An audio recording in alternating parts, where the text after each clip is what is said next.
Should we just do it?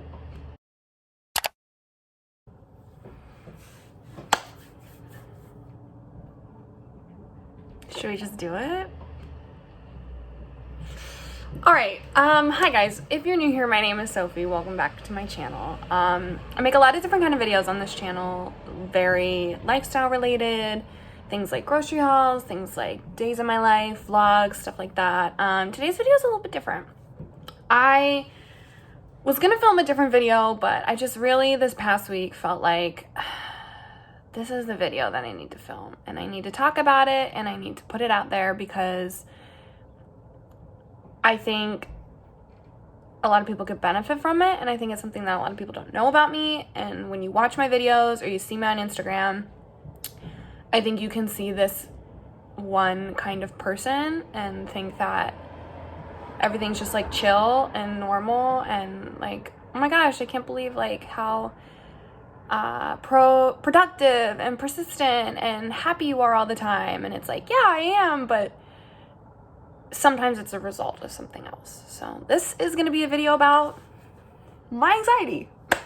So let's get into it. So yeah, let's talk about when I first knew I had anxiety, or not even when I first knew, but when the first conscious memory I have in retrospect of having anxiety. I'm 10 years old and I'm gonna get a blanket. I'm back. I got a blanket because it's really cold. Okay, so I'm 10 years old and I am at SeaWorld. My mom and my Aunt JoJo took my brother and I, my cousin Elizabeth and Eric, to SeaWorld, and all I wanted to do, what I begged my Aunt JoJo and my mom all day for, was to go to the night show of Free Willy. All I wanted was to go to the night show. So we go, we're at the night show. It's super, super dark. There's tons of lights, like disco lights, neon lights, strobe lights, like all this stuff. And like, there's so much music because like they're trying to hype you up for the show. And like, there's a gazillion people, like a gazillion people. And I'm 10. And then we get these seats like right in the middle of like beautiful seats, like dead center, right in the middle, like not too close to you in the splash zone, but not all the way in the back. We go and we sit down, and I'm sitting there for maybe about 10 minutes. And I look over to my mom and I say, we have to go. And she goes, and she's like, what? Like this is what you want to do all day. Like, what are you talking about? And I'm like, we have to go. And so my mom and I left and we went to the restroom, and I missed part of the show. And she didn't know what happened to me. She didn't know what was wrong with me. She thought maybe it was the sound, like maybe it was too loud for me. Because ever since I was a little kid, I was always scared of fireworks. I would have to sit inside with my dad, and we'd put in like earplugs so that we could, and that's so sweet of my dad, but that we could sit and watch the fireworks from inside my house because the noise scared me. Well, is what we thought at the time. The noise just scared me. And then my mom thought, oh, well, that's probably the same thing that happened to Free Willy. Then I didn't really, after that, I don't really have a conscious memory of feeling like that ever again. Because of course I didn't know it was anxiety. I didn't know I was anxious. But I don't really remember feeling like that again for a while. Until I was, how old was I? 20. I was 20 years old. So about 10 years go by from that moment. Sorry, I'm gonna get my water. From that moment until I kind of had like a conscious memory of it getting really bad again, which is when I'm 20 years old. So when I was 20, I was in a super toxic relationship, like super toxic, terrible. He was unbelievably controlling, not nice, just, I'm not gonna get that much into it, but really terrible. And I was hopelessly in love with this person, which I know sounds like, how could that possibly be true? But you don't know until you're in it. And I was scared to get out of it. Not scared because I thought something, like he would do something and something was gonna happen to me. Like, don't get me wrong, like it was never like abusive in that sort of way. It was just very toxic and mentally and emotionally abusive, which is still bad. I'm not trying to downplay that, but it's not that I was scared to get out of it because I thought something might happen to me, but I was scared to get out of it because I was scared to be alone, which sounds literally insane, but I was. And I had gone to Greece to study abroad, and I had my first full-fledged panic attack coming home on the plane. And I didn't know what it was. I didn't know what was wrong with me. I just was shaking. I felt unsteady. I felt weird and nauseous. I actually got sick on the plane, which is the only time I've ever been actually like ill from an anxiety attack. And I think it's because I didn't know what it was. I actually got sick. It was terrible. Plane landed and I was like, oh, well, that was weird. And I kind of got over it. And then I became more and more anxious. And well, I didn't know what it was, but I kept feeling like I had felt on the plane once I had returned from Greece until that relationship ended in October. So from about July of my 20th year till about October, I think I constantly was on the brink of having a panic attack. And I didn't know it. And I did have a couple episodes that I can recall moving into like my junior year of college that were probably panic attacks that I didn't really realize at the time, but probably were. And then it kind of hit me because that relationship had ended, I really hit like a super low point. And there's actually a super old video on my channel called 1 Year Later. If you like scroll down and look at it, that I made for my blog like literally so long ago. It's so cold. Literally so long ago. Where I go into depth talking about that breakup and kind of getting out of that. So I'm not really like, if you're interested, like you can go watch that video, but like it's really old and I'm like 30 pounds heavier and it's like kind of funny to watch, but it's kind of cringy, but I like it because it's very honest. So you can go watch that if you want. I'm not going to go into it, but basically I had hit a low point where I lost a shit ton of weight, like a shit ton of weight. And not in a healthy way. I disguised losing a bunch of weight with going to the gym. I don't think I was actually doing anything at the gym that was actually productive to weight loss. I mean, sure, I would walk on the treadmill for like 20 minutes, and then I would like do the elliptical for like 10 minutes, and then I would lift weights for like another 15. And like, yes, of course that's beneficial, but I don't think doing that like 4 times a week was enough to make me lose 30 pounds. Like, I just don't think that's what was going on. But I disguised it as that. I think deep down, subconsciously, I knew I was losing weight because of my anxiety. And because I just wasn't eating food at all. I think I was disguising it as that. But that's not really what was wrong with me. And I think a lot of people looked towards me and they were like, oh my God, you look amazing. I literally dropped like 3 pant sizes. And they were like, you look incredible. And like, oh my God, what do you eat? And I would like tell them, I'd fucking tell them, I'd be like, I eat a salad with an apple. And like, that was what I was eating, but I wasn't eating it to lose weight. I was eating it because it was the only thing that tasted good. Like, it wasn't, I would disguise it as that because I didn't want to admit to people that I had no idea what was wrong with me. And that, I disguised it on my blog and I disguised it on social media as, oh, look at me, I got out of this breakup.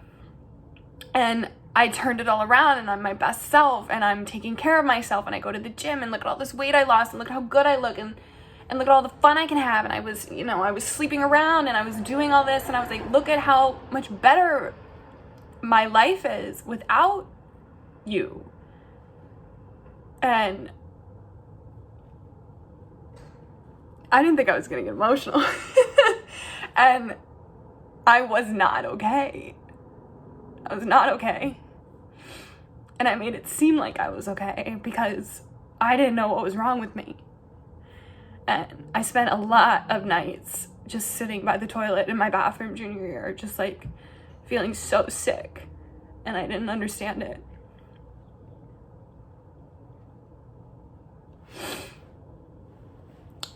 And then I realized what it was. I had anxiety. I suffered from panic attacks. My dad has anxiety. He has suffered from panic attacks his whole entire life.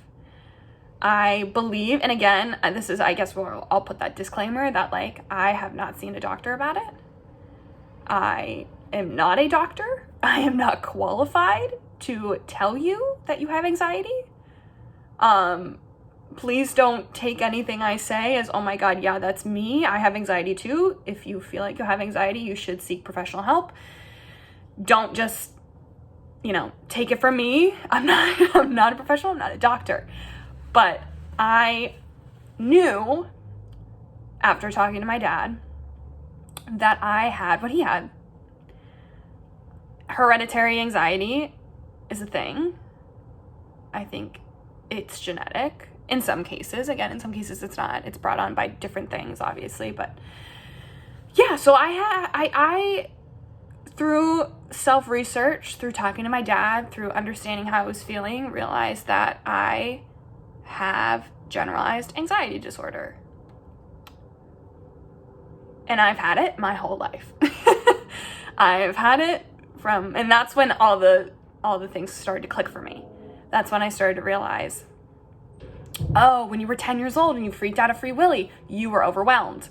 On the airplane, you were coming back and you had been on the airplane a long time and you were feeling overwhelmed, and you were in this relationship that was toxic and you were feeling overwhelmed. And so then I realized that my anxiety stems from feeling overwhelmed and stressed. And when that relationship had ended, this relationship that I thought was going to be end all be all rest of my life, I'm going to marry you, and it turned out to be a lie and be awful. And then suddenly everything in my life that I had planned in my brain was over and different. And I felt overwhelmed because I didn't know what to do. I didn't know what to do with my life. Like, I genuinely didn't. Because that person had made me feel so terrible that I stopped doing the things that I love. Like, he somehow had convinced me to stop writing, to stop painting, that my life had to be consumed with his life, and that everything that happened in his life was my fault and was my responsibility, that I suddenly didn't have my own life. And then when he left me, I didn't know what to do because I didn't know who I was. And I disguised, again, a lot of it through thinking I was taking care of myself when really I was destroying myself. And once I figured out that I had anxiety, that's actually when I really started to thrive. Which I know sounds kind of like crazy, but then I knew what it was. It's like I finally had answers. It's like, that's why I feel the way that I feel. Like, I knew what it was. I knew what was happening to me. So then I started understanding where it came from. It comes from feeling overwhelmed. And I started being able to take care of that. I am not at all an expert on taking care of it. I still get panic attacks, especially this year. I've kind of seen a spike in my anxiety with feeling overwhelmed, mostly just because my job is so stressful. But again, I don't have a full handle on it, but at least I'm better at it. I have my coping mechanisms. I know what triggers it. I know what to do when I feel that way. And I talked to my dad about it. My dad was like, Sophie, you figured out that you had anxiety when you were 20 years old. He's like, it took me until I was like 40. And like, that's when I realized actually how like lucky I am to like grow up in a space where mental health is not as taken seriously and recognized as I think it should be, but at least people are more aware of it. Like, I feel so bad for people that had to grow up with it being this stigma of something being wrong with you. And I can't, and my dad said to me, he's like, now you can live your life. He's like, because I only started living my life when I was about 40, because he was so consumed with his anxiety. And that's kind of how I check myself when I feel myself like really drowning in the anxiety, is when I do a check to myself and I'm like, oh my God, I'm letting it control my life. And that's when I have to take it back. And I kind of go through cycles where I do really well and I recognize it and I know how to stop it and I feel good about myself, and then I start letting it control my life again. And that's when I realize that I don't do things. I don't go out with my friends. I just stay in my house and I don't do anything and I think that I'm okay. And then I'm like, oh no, this is your anxiety talking to you. This is your anxiety ruling your life. And all I have to say is that if you have anxiety, hit up your homegirl. She does too. And you just can't let it control your life. You can't. Because there's no pill to take it away. There's nothing you can do to make it completely go away. And only this year have I realized I'm actually going to start getting help for it. I've decided to try some counseling and getting some guidance on how to not let anxiety control my life. I've learned to not take my life so seriously because that triggers my anxiety. I've let people in. I've been more transparent about it. Making this video is huge for me because I spent so long hiding the fact that I have anxiety. But I've let people into my life about it, and I've only let people into my life who understand it, and people that don't have time for it, and people that tell me I'm crazy, and people that tell me you're fine, just get over it. Cut those people out, because you don't deserve to give them any energy if they're not going to recognize the fact that you have this obstacle to overcome every single day. And so I only surround myself with people that get it, and that's really helped me. And I do things even if it scares me. And believe it or not, that actually helps my anxiety. And I think a lot of people could benefit from that. If it scares me, I still do it. If I think it's going to cause me anxiety, I still do it. Like getting on airplanes causes me so much anxiety, and I just got on one last year. You know, driving somewhere without water, I know that sounds crazy, but like I constantly have water with me because it's part of my anxiety. And I'll go to the grocery store without a bottle of water. And that scares me, but I do it anyway. And, just doing the things that frighten you will actually help you overcome your anxiety because you realize that you're okay. Because it's all in your brain. It's all in your head. Your mind is so powerful, and it controls so much of how you feel. And so you can't let your anxiety and your brain control you from doing things that you actually love. And that's what I've learned this year. And I'm by no means, completely healthy about it. I still have my moments, and I probably still always will have my moments, but I do feel a lot better than I felt.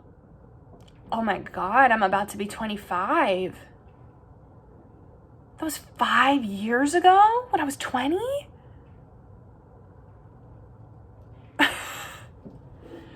Yeah, it's been about 5 years, and I feel a lot better than I felt 5 years ago. A lot better. And I know it can only go up from here. So I don't really know why I decided to make this video. I don't really know if that's a good place to end it. I don't really know if there's more I should say, but I just wanted you to know that if you see me being all fun and happy in my Trader Joe's videos, or you see me dancing on my Instagram, like, yeah, that is me and it is real, but some days I don't post. It's because I felt anxious all day long and I just need to chill. Or, sometimes I am anxious in the videos, and you just